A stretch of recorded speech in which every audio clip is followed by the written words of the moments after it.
नमस्कार दोस्तों, मेरा नाम है डॉक्टर सचिन देव और आप सभी का स्वागत है मेरे यूट्यूब चैनल पर। दोस्तों आज की वीडियो है शुगर को लेकर, डायबिटीज़ और मधुमेह जिसे आप बोलते हैं उसके लिए। पहली वीडियो मैंने बना दी है पार्ट 1 की, उसमें आप देख लीजिएगा मैंने क्या समझाया है।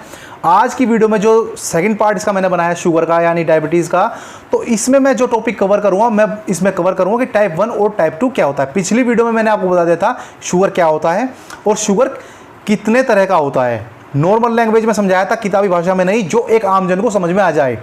70 वीडियो पड़ी रहती हैं, 1000 लाख वीडियो पड़ी रहती हैं, समझ में कुछ आता नहीं, कोई फ़ायदा नहीं है। ऐसी लैंग्वेज में समझाओ जो आपको समझ में आ जाए, नॉर्मल लैंग्वेज में। आप डॉक्टर नहीं हो, डॉक्टर हम हैं, तो हम किताबी लैंग्वेज अपना आप समझ सकते हैं, आप नहीं समझ सकते मेरे भाई। हर काम उसी को जो काम करता है उसी को साझता है। तो ये नहीं है कि मैं डॉक्टर हूं तो आपको भी वही समझ में आ जाएगा, तो आपको सरल भाषा में समझाया है। पिछली वीडियो आप देख सकते हैं। आज की वीडियो का जो टॉपिक होगा टाइप 1 और टाइप 2 जो शुगर होती है उसको मैं समझाऊंगा बड़ी सहज भाषा में।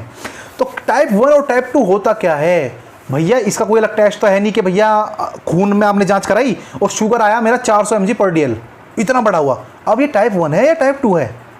या मेरा 200 mg/dl आया तो ये टाइप 1 है या टाइप 2 है? इससे नहीं पता लगेगा। चाहे 700 आ जाए चाहे 800 आ जाए, इससे पता नहीं लगेगा। टाइप 1 टाइप 2 क्या है पहले ये समझ लीजिए, सारी चीज़ें इसमें कवर करूँगा। देखिए, एक नॉर्मल जो शुगर लेवल होना चाहिए किसी इंसान का, वो 70 से 100 खाली पेट होना चाहिए। जैसे आप खाली पेट सुबह के टाइम में आप कराएं, चाय वाय कुछ नहीं पीनी है आपको, केवल आप पानी पी सकते हैं, इसके अलावा आपको कुछ नहीं खाना है, एक टुकड़ा बिस्कुट का भी नहीं खाना है। तो जब सुबह के टाइम में आप कराते हैं खाली पेट तो 70 से 100 mg/dl होना चाहिए। और खाना खाने के 2 घंटे बाद कराया जाता है तो उसमें आपका क्या होना चाहिए, उसमें आपका जो शुगर लेवल होना चाहिए वो 110 से 140 mg/dl के बीच में होना चाहिए। ये आपकी नॉर्मल रेंज है।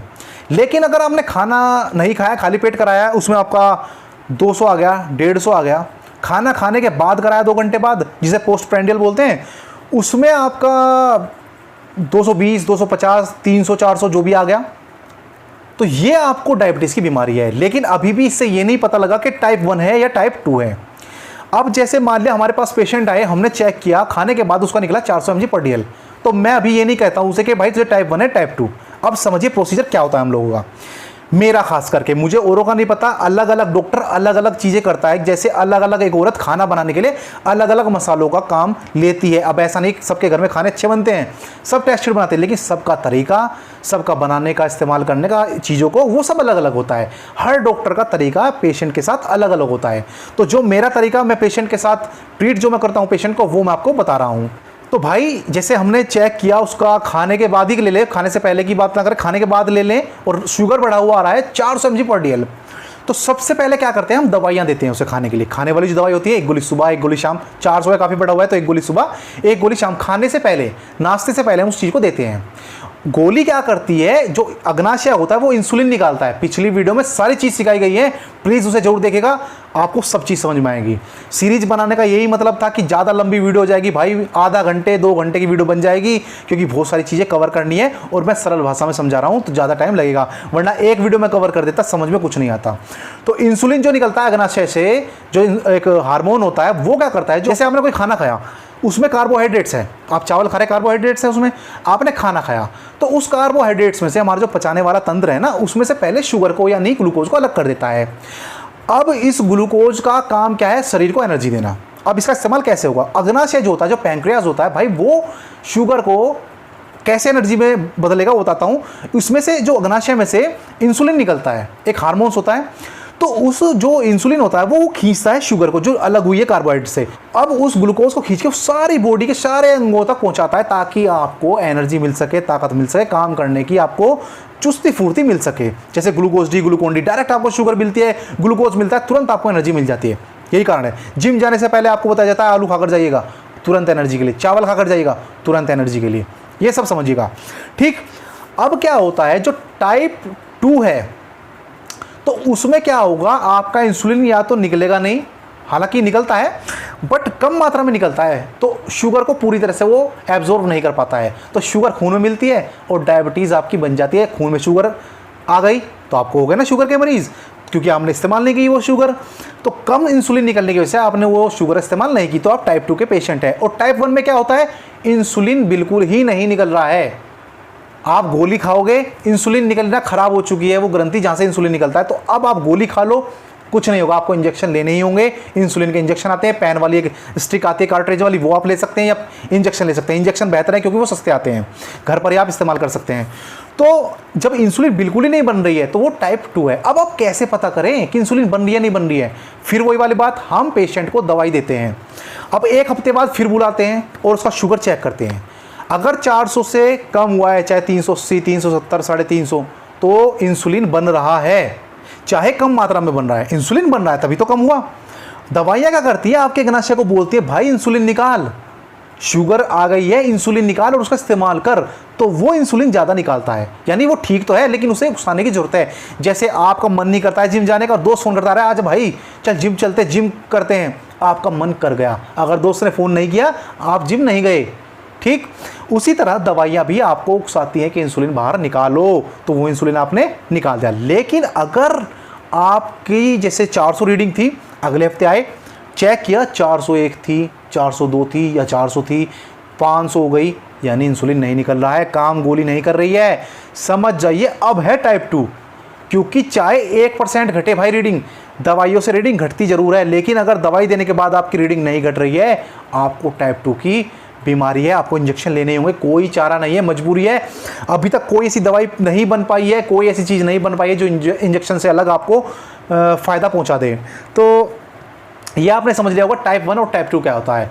या इसके अलावा एक चीज़ और की जाती है, जैसे आपकी 400 रीडिंग आई, खाने के बाद ही लेते हैं, खाने से पहले की नहीं बात कर रहा हूँ मैं, अभी खाने के बाद की कर लें। 400 रीडिंग आई है और एकदम से मुझे गोली नहीं देनी है, मुझे कोई गोली नहीं देनी है, मुझे तो आज ही पता करना है टाइप 1 है टाइप 2 है। मैं रिस्क नहीं लूँगा पेशेंट के साथ, ना मैं दवाई देने का हूँ। तो मुझे क्या करना है, मैं कहूँगा पेशेंट से भाई आप कीटोन्स यूरिन टेस्ट कराइए या कीटोन्स ब्लड टेस्ट कराइए। कीटोन्स यूरिन या कीटोन्स ब्लड क्या होता है मैं आपको समझाऊं। देखिए कि जो मान लिया आपने खाना खाया, कार्बोहाइड्रेट्स आपने लिया, तो उसको ग्लूकोज में चेंज कर दिया गया पाचन तंत्र द्वारा। अग्नाशय ने जब इंसुलिन निकाली या नहीं निकाली, तो वो जो शुगर है, ग्लूकोज है, वो तो ऐसी की ऐसी ही पड़ी रहेगी ना, एनर्जी में इस्तेमाल नहीं हुई, शरीर डाउन होता चला गया। तो शरीर क्या काम करता है, एनर्जी के लिए कुछ और ढूंढता है, भाई कुछ तो करूँ मैं। अगर आपके पास पेट्रोल ख़त्म हो जाए स्कूटर में या बाइक में, तो साइकिल से जाओगे ना, पैदल से जाओगे ना, कुछ और जुगाड़ करोगे ना। तो शरीर भी कुछ और जुगाड़ करता है एनर्जी के लिए। तो एनर्जी अब वो क्या करता है, वो कार्बोहाइड्रेट से ही एनर्जी लेने की कोशिश करता है, उसे बदलता बदलता कुछ नहीं है, जो बचा कुछ है उसी से ही कोशिश करता है। तो इस वजह से कीटोन्स उत्पन्न हो जाते हैं हमारे शरीर में, खून में, पेशाब में, पूरी बॉडी में। तो जब आप यूरिन टेस्ट कराते हैं कीटोन्स का, तो उसमें कीटोन्स की मात्रा आती है। अगर कीटोन्स की मात्रा बढ़ी हुई आती है तो आपको टाइप 1 शुगर की बीमारी है। या फिर आपने ब्लड टेस्ट कराया, उसमें कीटोन्स की मात्रा बढ़ी हुई आई, तो आपको टाइप 1 शुगर की बीमारी है। कीटोन्स का मतलब ही ये है कि भाई इंसुलिन नहीं निकल रहा आपके शरीर से और शरीर ने एनर्जी लेने के लिए कुछ और तरीका अपनाया, जिसकी वजह से कीटोन्स बन गए। तो कीटोन्स अगर ज़्यादा आ रहे हैं तो टाइप 1 की ही बीमारी है, इंसुलिन बिल्कुल नहीं बन रहा है आपके अंदर। यूरिन के अंदर जो मात्रा इसकी जो नॉर्मल होनी चाहिए मेरे भाई, वो होनी चाहिए 30 से 40 mg/dl के बीच में होनी चाहिए। 30 हो जाए, 31 हो जाए, 32 हो जाए या कम हो जाए, अच्छा है। अगर 50 है, 60, 70 है, तो आपको समस्या है, इंसुलिन कम बन रहा है या बिल्कुल बंद हो गया है। 80 है, 80 से ऊपर है, इंसुलिन बन ही नहीं रहा है आपके अंदर, तो डॉक्टर तुरंत बता देगा आपको टाइप 1 की बीमारी है, शुगर की। पहले बोला जाता था ये बच्चों की बीमारी है, लेकिन अब देखा गया स्टडी में भाई बड़ा हो, बुजुर्ग हो, उसको भी, वयस्क को भी ये बीमारी हो सकती है। तो मैंने आपको तरीका बता दिया टाइप 1 और टाइप 2 को कैसे आप बता सकते हैं। तो अगर आपकी रीडिंग, आप घर पर ही मशीन लेकर आए हैं, 400 रीडिंग आ रही है और आपको खुद पता करना है, तो सीधे सीधे अपना यूरिन टेस्ट करा लो, अपना ब्लड टेस्ट करा लो और उसमें कीटोन की मात्रा देख लो। अगर ज़्यादा आ रही है तो आपको इंसुलिन नहीं बन रहा है, और अगर कम आ रही है तो आपको इंसुलिन प्रॉपर मात्रा में बन रहा है। शुगर है लेकिन इंसुलिन बन रहा है, तो आपका काम दवाई लेने से ही हो जाएगा। दोस्तों इस वीडियो में मैंने कोशिश की है ज़्यादा से ज़्यादा बात को कवर करने की। अगर फिर भी टाइप 1 और टाइप 2 के बारे में कोई आपके अंदर जिज्ञासा है, क्वेश्चन है, तो आप मेरे से मैसेंजर पर क्वेश्चन पूछ सकते हैं।